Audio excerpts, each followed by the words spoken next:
Hey guys, today we're going to go over the deadlift, arguably the most important foundational movement in weightlifting. So let's get into it. So right off the bat, you'll see my feet are directly underneath my hips.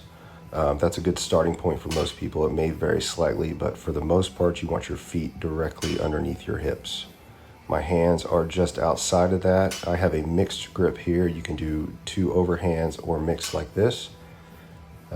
And you'll see as I begin to lift, I'm not jerking the bar off the floor. It's a slow, controlled, fluid movement from top to bottom.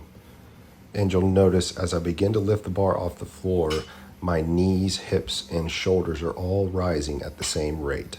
My legs aren't extending first and then my shoulders. It's all one fluid movement.